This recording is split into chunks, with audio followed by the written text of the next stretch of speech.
luego de la conferencia de prensa convocada por el presidente Bernardo Arévalo. De ahí en adelante, bueno, hubo varias situaciones que se fueron dando, la invitación de la fiscal, los mensajes que mandó la fiscal general el jueves al presidente, la respuesta del presidente que él tenía realmente la potestad legal de invitarla, y así sucesivamente hasta llegar al Congreso de la República el pasado viernes, en el que muchos esperaban que se aprobara por lo menos el presupuesto, pero no ocurrió. Así que para platicar el tema tenemos dos invitados, uno de ellos ya aquí, son dos ex candidatos presidenciales, uno de ellos, como les digo, presencialmente ya en los estudios de Emisoras Unidas, me refiero a Roberto Arzú. Señor Arzú, gracias por estar acá, buenos días. Gracias, Felipe, ¿cómo estás? Gracias por tenerme acá. Aquí esperando a nuestro otro invitado para poder tener un abanico de opiniones y un panorama más o menos claro de cuál es el sentir y pensar de gente que pudo eventualmente haber estado en la silla presidencial y ver cuál es el análisis que tienen respecto de este momento el que muchos ven como de gran crisis para Guatemala. ¿Usted también ve esto como una gran crisis? Bueno, sí, el tema de entrada, lo que sigue siendo esa crisis del Ministerio Público, del Pacto de Corruptos y obviamente del presidente, ¿verdad? Esa persecución que sigue dando el Ministerio Público a funcionarios, exfuncionarios, periodistas y personas de la sociedad civil para amedrentar, amenazando a personas por todos lados, ¿verdad? A diputados, a jueces, en un acto de desesperación, sabiendo que el reloj de ellos está en contra, ¿verdad? Porque tienen un tiempo límite para estar ahí. Pero por el otro lado vemos al presidente, pues, que no toma decisiones, ¿verdad? Que no vemos que el no sacar a la fiscal, él por un lado sigue manejando esa excusa de que no lo dejan trabajar por esa persecución o por ese tema, cuando eso ya 11 meses después ya no es una excusa, ¿verdad? Y esa ineficiencia, ineficacia que está teniendo el gobierno en ejecución es tremenda, ¿verdad? Un daño muy fuerte. Por el otro lado, obviamente el no sacar a la fiscal aún, pues es un tema en donde pues yo sí estoy de acuerdo con algunos analistas de que también lo están oreando a que lo van a sacar, ¿verdad? Y están queriendo dar un golpe de Estado en esa desesperación. Usted dice que el reloj, digamos, va contra lo que usted describe como el pacto de corruptos. Sí. Cuando usted habla de eso, ¿se refiere a mayo de 2026? Correcto. Pero eso no le parece que... Muy largo. ¿Es largo? ¿Verdad? Obviamente, pero hay un tiempo, ¿verdad? Obviamente el presidente queda más tiempo después que la fiscal general, y entonces en ese sentido, ellos pues saben que tendrán que rendir cuentas a la hora de su salida después, ¿verdad? Y entonces por eso es que era su ansiedad de querer meter a varios de ahí, de jueces o de magistrados, porque era para que estuvieran protegidos, pero la realidad es que no lo lograron y eso pues obviamente los pone en una situación muy complicada. Obviamente estos personajes del Pacto de Corruptos y del MP a mí me da risa porque celebran la victoria del presidente electo Trump, que ganó contundentemente en Estados Unidos, como que fueran ellos americanos, para empezar, ¿verdad? Pero creyendo más que todo que va a venir el presidente Trump a sacar al presidente Arévalo y que les va a devolver sus visas y que los va a poner en el poder otra vez.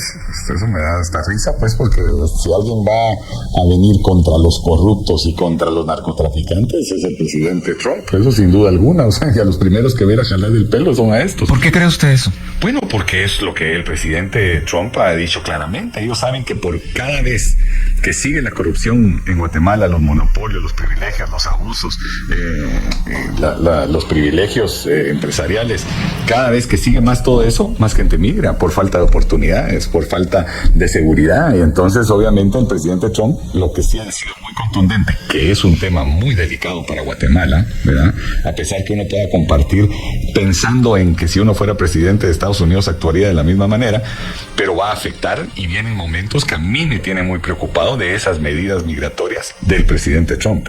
Bueno, eso podemos verlo más adelante. Yo quisiera centrarme por ahora en el tema de esta crisis, que muchos la ven como la crisis más seria que ha tenido que enfrentar el presidente Arévalo. Y esto va a dar, por ejemplo, al Congreso de la República. El pasado viernes se habló de amenazas desde el Ministerio Público. ¿Qué opina de eso?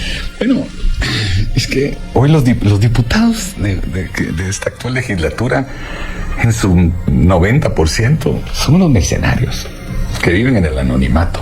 Ellos llegaron ahí porque pagaron su ticket, ¿verdad?, para tener su plaza, y ellos llegan ahí a ver qué recuperan. Y al presidente Arévalo, yo tuve una oportunidad al principio de poderle humildemente darle un consejo, decirle, mira, presidente. Usted dice personalmente. Personalmente, le dije, presidente, no negocies con los diputados. Te van a tener arrodillado. Tu mejor bancada es 17 millones de guatemaltecos. Y si te miran firme, que no vas a estar negociando ni siendo chantajeado ni extorsionado por los diputados, te van a apoyar. Y van a estar afuera del Congreso y van a obligarlos a estos a tener que pasar las leyes correctas por el bienestar común. Pero negoció. Y eso está mal, ¿verdad? Porque obviamente son claramente negociaciones de obras que nunca van a llegar. Esas obras que le dan a esos 30 millones o 20 millones que le dan a cada diputado, cambian los votos para pasar presupuestos, ampliaciones, etcétera. Dice, ese dinero es para que se lo van a robar estos narcodiputados y diputados del pacto, etcétera. Entonces es terrible, ¿verdad? Entonces hoy cae en manos de que quiere pasar la ley para cambiar el tema de la fiscal general, y entonces ahí también entran las amenazas de la fiscal y los ponen contra la pared, y entonces ellos están viendo quién tiene el poder, quién tiene el dinero, dónde negocian, para qué cosas, y eso es muy, muy fuerte, ¿verdad? Y entonces sí, es una crisis que se está viviendo en Guatemala, y en el Congreso pues tristemente recae todo por no tomar decisiones fuertes y valientes. Decisiones fuertes como cuál, por ejemplo. Sacar a la fiscal general. Es que miren, el sacar a la fiscal general no es un capricho mío, no es porque me cae mal y no, es que sacar a la fiscal general, hay que entender que la fiscal general hoy se volvió la madrina del pacto de corruptos, es donde se atrincheraron todos los del pacto al perder el ejecutivo, y alrededor de ella es donde dejan libres a los corruptos. Por eso siguen los medicamentos 10 veces más caros, por eso sigue el tema de las carreteras, etcétera, porque no existe miedo. Se perdió el miedo, se ríen, salen en Twitter ahí los personajes del pacto de corruptos que han saqueado Guatemala, burlándose de los guatemaltecos, porque no existe temor a la ley, no existe temor a los ladrones, a los corruptos. Entonces ella se volvió la persona, y obviamente no hay persecución contra ellos. Ahí está el ejemplo nuestro, que pusimos las denuncias penales hace 2 años y medio y las desestimaron sin ni siquiera llamarnos. ¿A qué denuncia se refiere? Yo puse denuncias contra Yamatei, este muchachito, el tema de las vacunas, del INDE, del IX, etcétera, etcétera, fuertísimas en contra de ellos, con pruebas, esto, lo otro, y contra sus funcionarios, Quejivix y todos estos. Nunca ni nos llamaron, desestimaron el caso. Bueno, el caso de las vacunas y el caso del INDE hay nuevas denuncias. No, esas son otras. También dicen que están en investigación y así se pasarán el resto de la vida. Porque qué casualidad que quieren meter presos a varios personajes, ¿verdad? Que quieren perseguirlos, y ahí sí tienen pruebas para en 5 minutos. Pero las pruebas que se presentaron hace 2 años y medio, ¿dónde están esas investigaciones? Es el claro ejemplo que ella es la madrina de la protección de la impunidad y del pacto de corruptos, donde están atrincherados hoy. Y se dedica a amenazar, para jugar de temas políticos, a diputados, a jueces, a magistrados, donde los tienen contra la pared, diciéndoles, tengo esto, te voy a joder con esto, te voy a meter preso en esto, te voy a quitar esto. Claro, ahora las cortes también ya están un poco más balanceadas, pero todavía hay una situación compleja porque hay jueces corruptos y jueces que son de ese grupo. Cuando dice un poco más balanceadas, ¿a qué se refiere? Bueno, por lo menos yo no conozco ningún magistrado, pero por lo menos el hecho que no se hayan podido poner de acuerdo para elegir a un presidente así de fácil, quiere decir que no están en una unidad como estaban antes 12-1, ¿verdad? Entonces estarán 7-6, 8-5 en temas, y entonces también ellos también tienen sus agendas personales, tristemente, y entonces están más divididos, y eso es un tema que por lo menos no hay una planadora del pacto en el tema. No entraron personajes terribles, dejaron de entrar personas buenas, ¿verdad? Creo que ese fue otro error del presidente, el estar fuera de Guatemala viajando cuando estaba en un proceso de la elección de cortes para el tema justicia en Guatemala, cuando él tenía que haber estado aquí, ¿verdad? ¿Qué hubiera cambiado si él hubiese estado aquí, según usted? Bueno, así como, mire, una cosa que hace el pacto de corruptos y la fiscal y otros personajes, es que ellos manejan la ley y la constitución a como ellos la quieren ver. Y entonces ellos presionan en base a eso, donde hay áreas grises, ¿verdad? Esos temas, o las quieran manipular. Pues aquí también había oportunidades, como por ejemplo el tema de sacar a la fiscal general. Eso hubiera cambiado la elección de las cortes completamente, porque ellos hubieran dicho, puchis, ya no las tengo del todo aquí, ¿verdad? Ya el tema ya va a haber un nuevo fiscal que es uno de los 5 que quedaron en la terna. Pues obviamente hubiera sido un tema interesante, ¿verdad? Ver cómo hubiera funcionado esa elección de cortes, la presión que hubiera existido, pero no ha tomado esa decisión, que por cierto fue su promesa número 1 del presidente, ¿verdad? Fue al día siguiente la sacó, y por alguna u otra razón no se ha atrevido, y eso te ha tenido un costo. Ojo, no justifica el hecho de que 11 meses después no hay carreteras, sí, recibió un país en pedazos, sí, pero 11 meses después sí se puede haber tomado decisiones contundentes para arreglar las cosas de aquí en adelante. Seguirse lamentando para atrás ya no es una justificación. Entiendo que en este momento ya me están hablando desde cabina contigua para confirmarme a Manfredo Marroquín, también ex candidato presidencial, participa por la vía telefónica. Licenciado Marroquín, gracias por estar acá, buenos días. Buenos días, Felipe, buenos días, Roberto. Buenos días. Pues bueno, la primera pregunta, de algún modo, haciendo la continuidad de esta charla con Roberto Arzú. Licenciado Marroquín, ¿es esta la crisis más seria que ha tenido que enfrentar el presidente Arévalo, según usted, qué nos dice? Bueno, yo creo que al gobierno se le han venido acumulando ya muchos temas. Efectivamente, en la medida en que el gobierno siga a la defensiva y no en la ofensiva, pues las crisis van a ser cada vez mayores. Y esa es la perspectiva que se ve. No se ve un gobierno que tenga capacidad ofensiva, está a la defensiva en todos los temas. No solo en el tema judicial y penal, que pues tiene el acoso del Ministerio Público, como muchos otros actores de la sociedad acosados por un Ministerio Público, sino también dentro de la administración de gobierno hay redes de corrupción que siguen activas y siguen operando para la corrupción, y esas están trabajando sin descansar y ven que el gobierno no tiene cuadros suficientes para cambiar el rumbo de las instituciones, ni propuestas, y se están imponiendo paulatinamente en salud, en infraestructura, en comunicaciones y en todos los ministerios. Ese es el problema que yo veo como central, Felipe.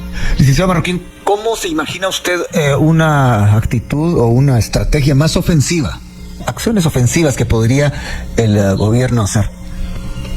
Mira, eso tenía que venir con el gobierno, propuestas de romper este esquema de corrupción que gobierna Guatemala, porque la verdad es que la corrupción es la que gobierna Guatemala. Entonces tenía que haber propuestas concretas de cómo prácticamente rehacer toda la administración pública. Ahí se necesitan reformas aprovechando el apoyo de la gente, incluido el tema de la fiscal. Recordemos que todo el pueblo se movilizó y paralizó el país en octubre del año pasado con una única demanda, que era el tema de la fiscal, y ni siquiera eso se logró hacer y cumplir.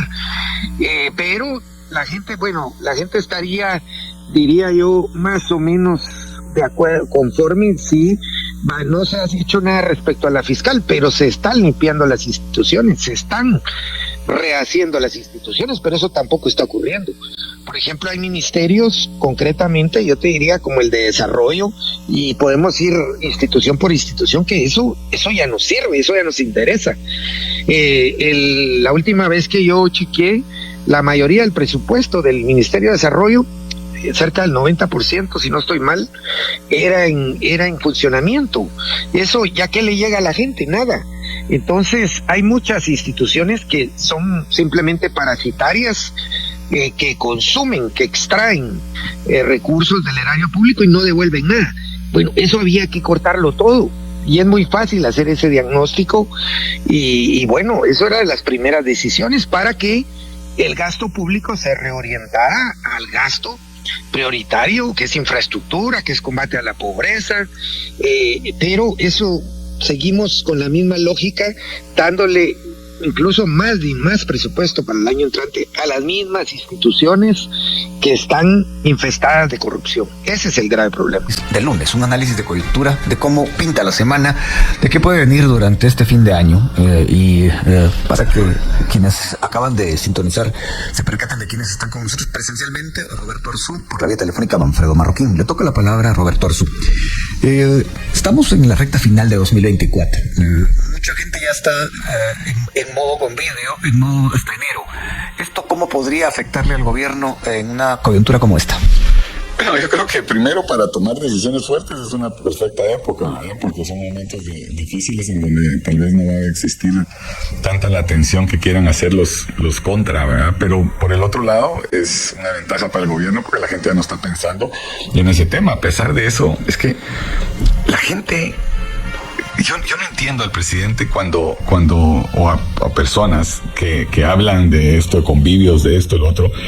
Cuando yo veo y me pongo a pensar en la gente que tiene que salir de su trabajo a diario, que es la gran mayoría, 2 horas de ida, 2 horas de regreso, con el mismo salario, pero con la canasta básica 15-20% más arriba, con extorsiones a diario, sin agua, con medicamentos 10 veces más caros, teniendo que separarse familias todos los días para tenerse que ir a ver cómo consiguen salarios y empleos dignos, o por lo menos con más ingresos en otro país para que puedan mandarle a comer a su familia. Y piensan en un año, en 6 meses, en cuando se pueden tomar decisiones. Hoy, lo único que un presidente no se puede dar el lujo de hacer es no tomar decisiones. Se puede confundir uno, se puede equivocar y puede rectificar. Sí, pero no tomar decisiones, vivir en esa parálisis es terrible. Y obviamente eso es donde vemos en una ejecución terrible. Yo coincido con Manfredo, en donde obviamente la situación que se hablaba incluso yo no veo, el problema no es el presupuesto tan grande, el problema es que no ejecutan nada, porque si fuera una ejecución masiva, espectacular, pues el endeudamiento sigue estando en el 30%, es manejable, pero el problema es endeudarse con un presupuesto tan grande para no ejecutar y no tomar decisiones claves para la infraestructura, el desarrollo, salud, educación, es terrible, y especialmente que siguen incrustados los tentáculos en el gobierno de la corrupción. Ahí vemos que los puertos los tienen los narcodiputados. Ahí vemos que en el Ministerio de Comunicaciones siguen los tentáculos del tema. Ahí vemos que en el Ministerio de Desarrollo sigue siendo el antro de plazas fantasmas del Estado. Ahí vemos, y no lo saca. Entonces, ¿por qué? Ahí vemos el IX. Por ejemplo, el IX lo tuvo que haber intervenido el día 1. Sacar a esta gente. Son terribles. Entonces, ¿por qué? O sea, ¿qué pasa? Todo es para mañana, todo es para después, y estas personas, la mayoría de los guatemaltecos, tienen que seguir sufriendo a diario. Ellos no hablan de convivios, ellos hablan de sobrevivencia, y eso es terrible. Y un presidente que no quiera ver eso, realmente está siendo cómplice de la situación, y eso es preocupante.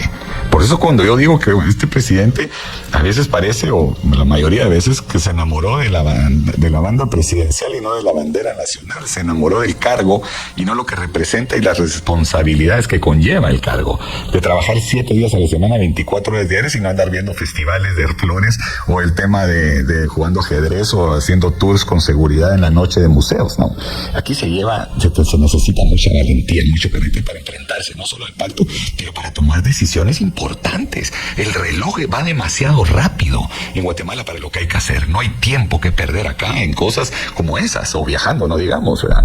Entonces sí, hay una frustración porque él se vendió, y el único mandato que le dimos los guatemaltecos a la hora de votar por él fue acabar el pacto de corruptos de raíz, acabarlo.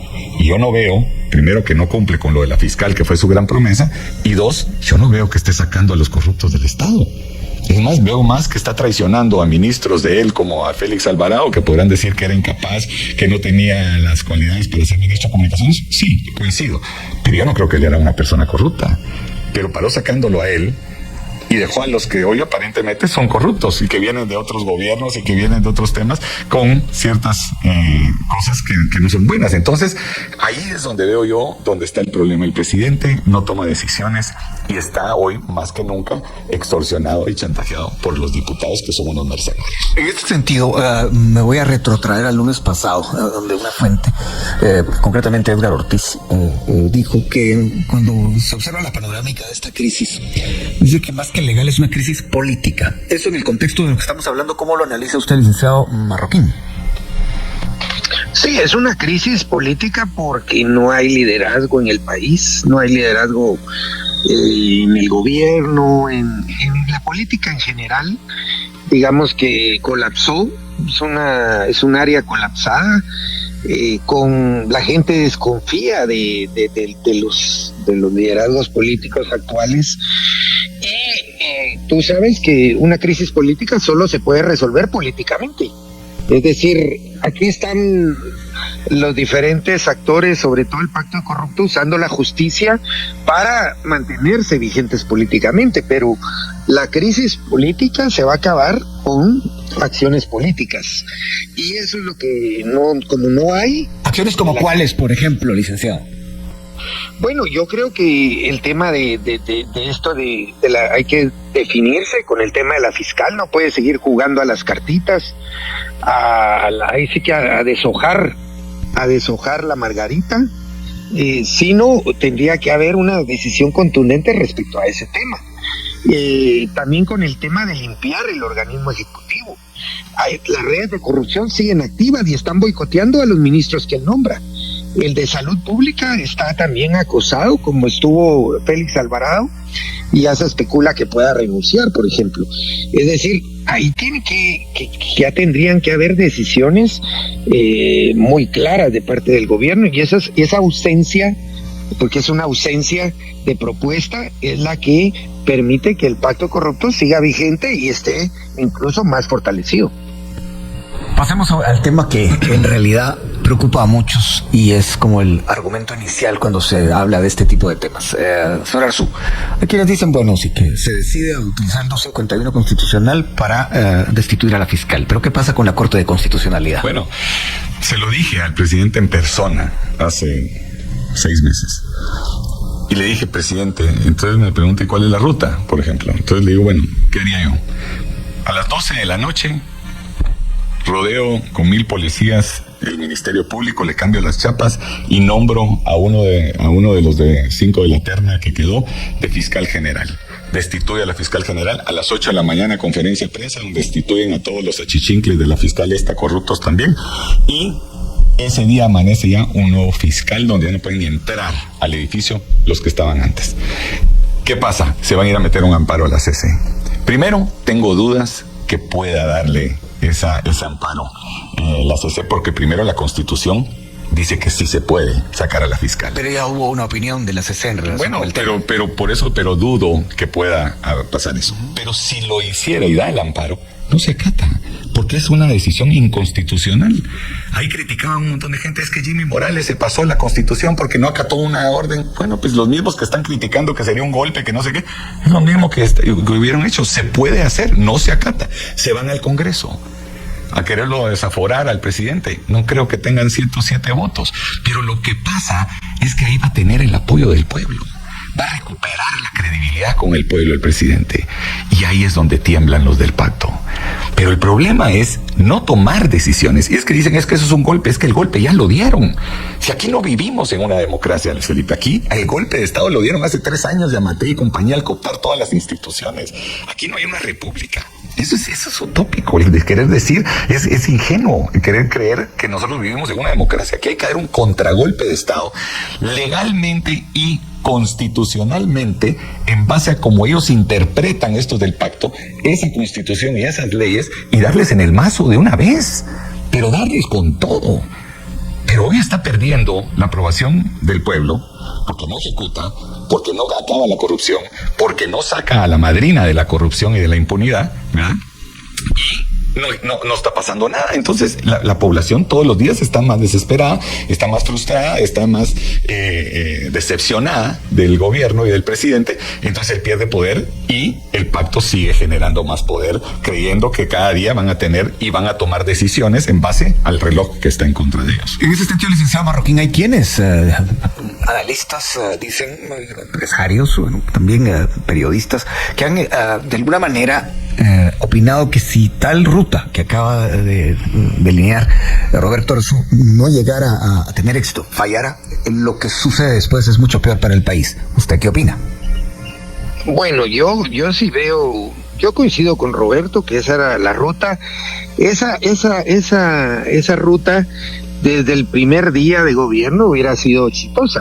Que tenías al pueblo en la calle, tenías el apoyo del gobierno de Estados Unidos, de la comunidad internacional, o sea, tenías todo a favor, tenías, como llaman, viento en cola para ir avanzar rápidamente.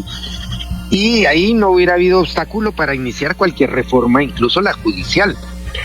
Pero hoy que ya pasaron 10 meses, pues está más cuesta arriba, pero no quiere decir que haya una peor opción. La peor opción es seguir en lo mismo. O sea, la peor opción es quedarnos con lo que estamos. Es decir, con un sistema político maniatado por una dictadura judicial que impone, paraliza y persigue a los políticos. Eso es absurdo. El país no va a salir adelante de ninguna manera, así, con una dictadura judicial y con los políticos temerosos de tomar decisiones porque se pueden ir al bote. No, es que ahí sí estamos realmente condenados a vivir en un pantano como el que estamos viviendo hoy en Guatemala. Y de eso es lo que hay que salir. Y yo creo que el gobierno todavía tiene una segunda oportunidad para retomar el rumbo, porque la gente lo que quiere es ver un gobierno que le dé lo mínimo suficiente para sobrevivir. Hoy en día no se dan esas condiciones, pues la gente sufre mucho.